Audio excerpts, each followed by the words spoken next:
Hey Nerd Faithful, Rick here from thebigbanglife.com. I'm here at JordanCon 7 with guest author Pdmac. Pdmac is a good friend of mine. I met him last year at LibertyCon, and he introduced me to a new sci-fi, I consider like sci-fi slash fantasy series called Wolf 359. I just have to say, first off, when I met you last year, you were one of the most welcoming people I saw at the con. Thank you. The one thing that was most memorable, you were just like real on board about the website and real supportive of it. You just like handed me a copy of the book, and I was like, wow. And so next thing I know, I open it up and I'm just like, this is awesome.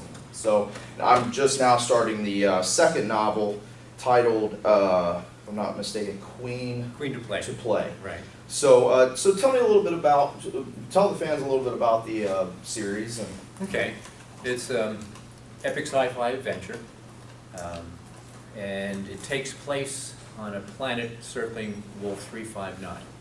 You've got two individuals who've been on a spaceship that's been destroyed, and they're based upon Drake's principle. You know, there's got to be life somewhere else out in the universe. And so it just so happens that the planet they land on, circling Wolf 359, is inhabited with humans. You know, we can expect that.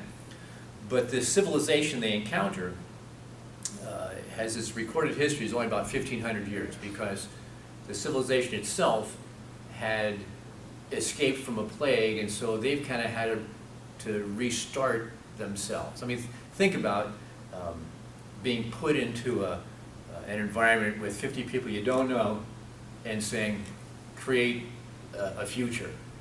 And so these two, Alexis is the woman, she's a mixed martial arts berserker, and then Duncan, who's the guy who's more the academic. And so when they first get on planet, obviously Alexis is the one who's going to kind of protect them and take care of them. And from there they get caught up in this whole struggle for the kingdom and the political realm kind of thing. yeah. So what kind of inspired you to write the series in the beginning? Wow, great question. The story just kept unfolding, and you know, it wasn't going to be an 8,000-page book, you know. So start with book one, and got to a point where the story just kept getting bigger and more involved, and players and folks and forces focusing and impacting on each other. Just got carried away. Well, even though it got carried away, it went in a good direction, I have to say. Now, do any of the characters in 359 resemble any family members or friends? You know, and it always have the disclaimer: nobody reading it. No, there's nobody in this book. You know, it's interesting from a writer's perspective. Characters have actually their lives of their own. There may be traits and qualities, perhaps, of people that I've met or known or listened to or talked to, but I can truthfully say I can't think of anybody that I've kind of patterned a character after. And the longer I hang around with them, they'll do things that I don't expect them to do. So they're really kind of they're unique. Yeah, I know the one character, which is by far one of my favorites. She's awesome. Tulane. She's a hologram. She's a computer. Yeah. She's the ship's library computer, who is the ditzy kind of, you know, I hate to say ditzy blonde for lack of a cliche, but the ditzy character who's kind of just clueless about a lot of stuff. But she's obviously smart because she's a computer. She's brilliant, all that knowledge, but she's just kind of loopy. Yeah. And she was a fun character to write. Right. What kind of got you? What inspired that whole character? Yeah, great question. How did you stumble upon that?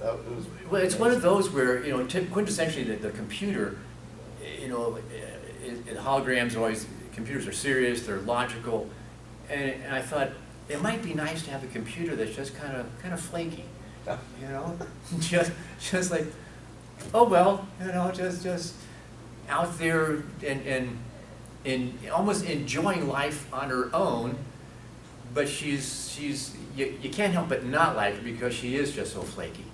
You know? Yeah, I loved it. She was the most she by far is the most I mean, they're all entertaining, but she was great. I mean, the way the way you made her character and how she just played throughout the plot, I mean, it was just fantastic. I appreciate that. Now, what are the plans for the future? Any Okay. recent works coming out? Well, Any plans for future works? you said there's book 2. Book 3 should be out, knock on wood, next month, I'm hoping. It's finished, it's written. I've been just struggling with the book cover. Yeah. I've found a great artist who's going to rescue me and get my art done for me. So Lord willing, it should be out next month. And then What's it titled? that one is I know you saw that. I don't know, stress. It is. A Once and Future King. Oh, thank you. A Once and Future King.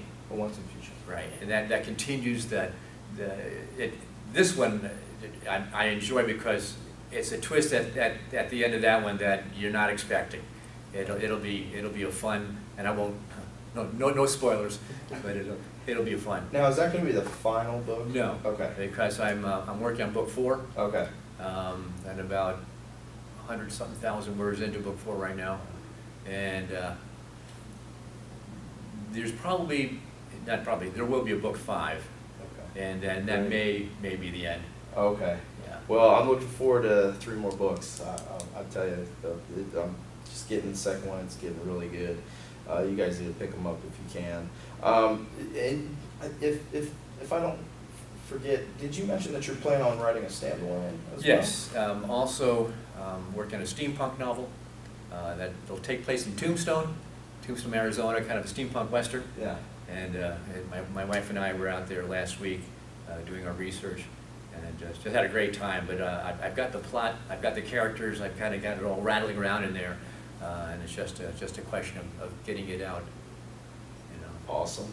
Yeah. Great. And just a final question, as an author, what would you give encouragement to those that are up and coming, or just people that are doing writing for a hobby? What kind of advice can you give to them? Getting into the business and. Great question. I'm a firm believer of mutual support. Writers ought to be helping other writers. And then, why are you writing to begin with? If you're writing because you want to make money, you may want to choose another profession. If you're writing because you have a passion and that's what you want to do, then you ought to write. And not be afraid of being critiqued. There are folks there who are good writers, but they're afraid of somebody saying, look, yeah, your writing sucks. And I related a story to one of the con attendees. I've got a master's in creative writing. And during the time I was taking my creative writing course, I was taking a course called Writing the Novel. And the professor and I, let's just say, didn't get off real well at the beginning. And apparently she took a dislike to me right from the get-go, and for whatever reason. But midway through the course, we were supposed to be writing a novel, and I was writing a novel. I had about 60 pages done. And she stood up in front of class and said, Doug, if I were you, I'd just throw this in the trash. And I said, well, don't sugarcoat it. Tell me how you really feel. But had I listened to her, I wouldn't be sitting here with you, because I knew I could do it. And I knew if I studied, I worked, I wrote, and I wasn't afraid of legitimate criticism, that my writing would improve. And the more I wrote, the better I got. And let's face it, as I said, I managed to get a master's in creative writing, so they didn't think it was all that bad. So don't be afraid of constructive criticism would be one of my key venues there. And then look for mutual support. Look for other folks who are like-minded, who want to be positive, upbeat, and encourage. That's what I look for, for other writers to do. Awesome.